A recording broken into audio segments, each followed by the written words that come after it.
Welcome to Aditya stories. ఈరోజు మనం మరొక స్టోరీని తెలుసుకుందాం. ఒకప్పుడు ఒక చిన్న గ్రామంలో మంచి స్నేహితులైన రెండు పిల్లులు నివసించేవి. ఒకరోజు అవి ఊరంతా తిరుగుతూ ఉంటే వీధిలో ఒక రుచికరమైన రొట్టె ముక్క కనిపించింది. అవి రెండు ఎంతో ఆనందించాయి మరియు దానిని సమానంగా పంచుకోవాలని అనుకున్నాయి. అయితే రొట్టెను ఎవరు పంచాలి అనే విషయంలో అవి ఒక ఒప్పందానికి రాలేకపోయాయి. నేనే పంచాలి అని మొదటి పిల్లి అన్నది. లేదు, నేనే పంచాలి అని రెండో పిల్లి వాదించింది. ఇలా అవి రెండు వాదన చేసుకుంటూ ఉండగా ఒక తెలివైన కోతి అక్కడికి వచ్చింది. అది వారి గొడవను విని అవకాశాన్ని గ్రహించింది.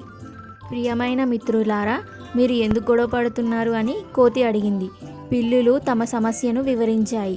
ఆ మాటలు విని కోతి మోసంగా చిరునవ్వు నవ్వి, మీ సమస్యను నేను పరిష్కరిస్తాను, రొట్టె ముక్కను సమానంగా పంచిపెడతాను అని చెప్పింది.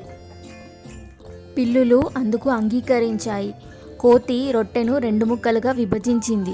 కానీ ఒకటి కొంచెం పెద్దగా ఉండిపోయింది. అయ్యో, రెండు సమానంగా లేవు, ఇది న్యాయం కాదు అని కోతి నటించింది. నేనే సరిచేస్తాను అని చెప్పి పెద్ద ముక్క నుండి కొంచెం కొరికి తినేసింది. ఇప్పుడు చిన్న ముక్క పెద్దదిగా మారింది. అయ్యో, ఇప్పుడు ఇది పెద్దదిగా అయిపోయింది అని చెప్పి కోతి మరో ముక్క నుండి కూడా కొరికి తిన్నది. ఇలాగే ప్రతిసారి ఒక ముక్క పెద్దదిగా మారడం, కోతి దాన్ని సరిచేస్తానని చెప్పి తినేయడం జరిగింది. చివరకు కోతి మోసాన్ని పిల్లులు అర్థం చేసుకునే లోపే కోతి మొత్తం రొట్టెను తినేసింది.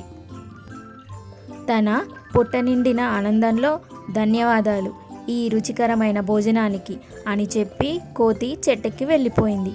అక్కడే ఉన్న పిల్లులు తమ తప్పును గ్రహించాయి. మేము పరస్పరం నమ్మకంతో రొట్టెను పంచుకొని ఉంటే ఇద్దరికీ సరిపోయేది అని అనుకున్నాయి.